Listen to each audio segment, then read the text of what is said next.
how you doing? Welcome to the Baked Book. So, it's 2018. I don't know. I'm not too superstitious about, New Year's, new beginnings, blah, blah, blah. It's like January. And I'm north of the hemisphere, so that means it's fucking cold. This isn't like a time of like rebirth and like new energy. It's kind of like hibernation period. We're just kind of chill and it's cold and you're like, okay. But that being said, I did make some resolutions and I want to start filming more. And I think I wanted to film more even before like 2018 happened, but then like the holidays happened and that was like, super crazy. But I want to start getting on a more regular schedule. Maybe like, I used to do like 2 or 3 a week and I really, really enjoyed that. And I really like doing that. And I also want to make different types of videos too. I just like really dig the booktube community and I miss being a part of it as much as I used to be. So here we go. Here's my reading. I read Dreamology and this was like a 5 out of 5 for me. I really, really love this. It was so cute. It's like a girl sees this guy in her dreams and they do all this amazing dream-like magical stuff and, hang out in clouds and go, I don't know, slide down rainbows and eat Fruit Loops all the time. I don't fucking know. But she meets this guy in real life and then like dream world merges with reality, and I just really like the characters in this. I actually gave this 5 out of 5 stars. I think I read this in like one sitting. I really liked it. This wasn't easy to pull off. There's a lot of things I could have like gone wrong, or a lot of tropes you could have fallen into, and I think I kind of like played with different tropes, like manic pixie dream girl a little bit, but like they were still cool, you know what I mean, and not like too over the top. They had like, if anything, there's probably more of like a manic pixie dream boy, and I don't know if that's like a trope, but whatever. I gave this one 5 out of 5. I thought it was really fun. And then I did another reread. I've been doing so many rereads in 2017 of books that I read as a child, and I was pretty much disappointed with almost all of them. So I reread the Phantom Tollbooth, and like I get why I liked this as a kid, but as an adult, like there just wasn't a sustenance there for me, and I did not like it as much. I think I gave it 3 out of 5. Like it was cute, but I don't think I like middle grade that much. I think it's kind of boring. I don't know. It wasn't enough for me to like grab onto, and I was kind of like almost short stories. There's like a very loose plot of like a quest, and like I just hated, I think his name was Milo, the main character. Milo, yeah, he was a brat like the whole time, and I know like he was supposed to like become a brat and become a good person, but like I just don't like anything where like the main character starts off as a brat and like I'm supposed to like watch him grow and become a better person, because like I don't like it. Speaking of middle grade, I read The We Free Men by Terry Pratchett. I think I gave this 1 star. I did not know what was happening. I tried to listen to it on audio and I tried to read it, and like it was just so all over the place, and the language was really hard for me to get into, and the plot was really hard for me to get into. I don't know. She was searching for her brother, and again, she just went to like mysterious worlds and there's little men and witches, and I just didn't care. But I did finish it, and it was a 1 star.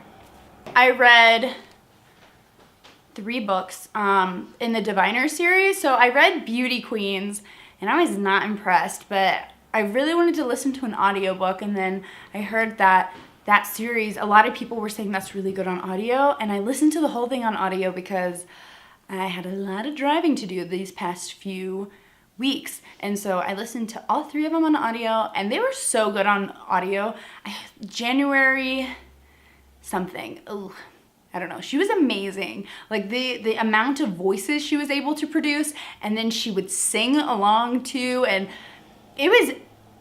I respect the craft. Like she did such a great job. So I gave The Diviners, the first one in this series, a 1, and so I guess if you don't know what it's about, it's all over on booktube, but it's like a 20s novel where people have different powers and they're fighting crime and different supernatural beings. And so the first one's about the Pentacle murders, and that was like people getting murdered by different cards, I think, like tarot cards is how because there's like the Hangman in there. Maybe there's like symmetry and other sorts of cards, but they did it in that, and it was super good, and it was really engaging. The second one, The Lair of Dreams, I think it was called. That one was my favorite because I really like things about dreams, and they had like an entire plot on that just took place in the dream world, and they had this subplot. That's the thing I really liked about this, is it really took care, this whole series really took care of their minor characters, or like not their main characters, you know. It was more of kind of like an X-Men type of deal where people had like superpowers, and like Evie O'Neill was like the main character for most of it, but not for all of it. And it really took care of all the different characters, and so everybody had some sort of like crazy backstory. But the one in this book we get to learn about, and it really, it was just like a gut punch. Henry, one of the characters, his lover, he meets him in a dream, and it's just, it's so heartbreaking. But yeah, they had a sleeping sickness, and they tried to fight that, and so they fought it in the dream world. And then the third one, I don't think it's the end of the series, because it did not seem like it was the end of the series, because it's a cliffhanger. I gave that one 3 stars. I gave the other 2 4 stars. Before the Devil Finds Us, I think it was called. I'm so great at booktubing, clearly.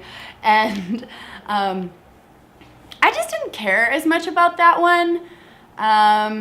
It was just, they kind of like tied up some loose ends, but it was just kind of a little too late. Like once we found out, like, you know, who different characters, like what they really were, it just, there was a lot of time for it to get explained, but it didn't get explained until the very end, and that was really annoying because I still had a lot of questions, and they killed off somebody that they just should not have killed off.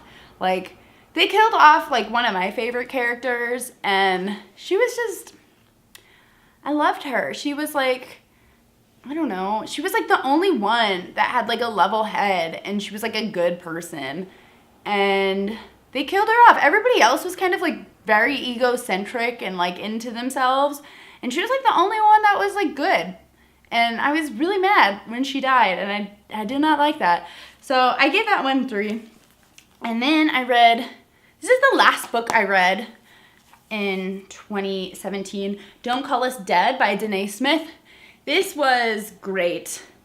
I read another one in his collection, Desert Boy. I think I preferred this one more. I feel like this one, I don't know, this one just really felt like I was reading someone's diary and reading things that I wasn't supposed to read. This one, I also gave it 5 stars just because it's beautiful, but it just seemed less personal, I guess. Yeah, and less gritty, but it was still really phenomenal. There's a lot of poems about homosexuality, being HIV positive, being a black male. They talk a lot about like injustices of like, he talks about death a lot, death of himself, death of America, death of different black men. And there's a lot of like odes and epitaphs almost in here that are really nice. No, they're not really nice. They're sad. Like I was like reading this at a Christmas party before it started, and I was like kind of tearing up. I'm like, why am I doing this? It's just like Christmas. It's Christmas. Why are you reading this on Christmas? So I took a few days to read this just because there's a lot to pack in here. But Danae Smith is one of my favorite poets. And then I read I read Boundless by Jillian Tamaki. I gave that one 5 out of 5 stars. It's a short story collection, and I wasn't expecting to like short stories because it's always like too quick for me. They change the subject, and I'm like, wait. You know, I wanted to like continue knowing about that universe, and it's like too fast of a switch for me, but they were very experimental, and she talked about a lot of different things that were different worlds, and they were really, it was less about the characters and more about like the world building, and like gave you some like food for thought to really think on it and hear about it and just kind of like absorb it. You know, it goes through like a couple with like bed bugs, and it's just like their manicness through that, and then they go through like my favorite one was this girl had a mirror Facebook. It was like there's like mirror Facebook going on, and they would like mirror your life, like this is you in an alternate universe, and you would like date other people, and then you would like break up, and like it was just such a trip. But I really enjoyed it, and the artwork was fantastic. I loved it. And then I also read Paper Girls. I just read the first volume. I really want to read the other, I don't know how many are out, volume 3, volume 4, I don't know, but it was great. Like, I loved it. I gave it 4 out of 5 stars. It was like super fast paced, monster flick, like kind of like sci-fi, no, very sci-fi, like aliens and like just like these little girls not giving a fuck and like just ganging up on people and like riding around on their bikes. I thought it was super, super precious. Like, I think that's kind of like a weird word for it, but like it kind of made my heart like warm and fuzzy. It was like, oh, and I really enjoyed it. And so I'm gonna read this next, Caroline Kepnes' You. I've just heard a lot about it. I think it's a good thriller. It's blurred by Stephen King, not this edition. Ooh, and then there's like, I got this from the library, and then there's like this cool drawing in it with like a note that talks about like, oh, I'm so glad that we're friends. And I was just like, that is some good juju. So I'm excited to read that. And then The Miniaturist by Jessie Burton. I'm reading it for the Quarterly Book Club over at Book Roast channel. I think it's gonna be good. I think we're live streaming on the 26th of January. So I'm pretty stoked about that. But this is just kind of like a tiny world, I think, and they all live in it. Yeah, that's like my guess, I think. By the way, I saw the movie Downsizing, and the concept was so cool because it's just like everybody miniaturized to save the world and use less resources. But man, that movie was booty. So hopefully this will be better. Yeah, that's what I got for you. So my Goodreads goal, I set it for, no, I haven't set it yet, but I've read one book. I'm gonna set it for 80. I did 75, and like I had like a week left, and I had like 5 more books to read. So I just kind of like read poetry and a couple graphic novels, and I finished up some audiobooks. But I just want to keep like going up. I started at 52, and then I did 75, so now I'm gonna do 80 because 75 was still kind of like pushing it. But I've also discovered audiobooks this year, and that has just been such a game changer for me. So I'm gonna go for the 80, and I hope it works out well. And you know, I'll adjust it accordingly, but I'll make another video about this later. But basically, like, the more I read, like, the better space I'm in as a human. So yeah, I really want to keep, like, even like though life gets like busy and hectic, I still want to like keep that habit, because the screens, they'll take away your brains. Okay, that's all I have right now. So thank you so much for watching. You know what? I don't know if I'll link my Instagram, but like I do stories on Instagram, but I don't really like post any photos. I don't know, I just like kind of stopped doing it. Maybe I do one every like 2 months, but yeah, you can like, I'll link my Instagram anyway. I do stories there sometimes. And my Goodreads, I'm active with. I do all of my reviews more in depth, kind of. I think I try to do in depth, but sometimes I'm like, blah, blah, blah, this made me feel sad. Like, but sometimes I do like some paragraphers on there. Yeah, and then of course, YouTube. So thanks so much. And if you want to see more, subscribe. Goodbye.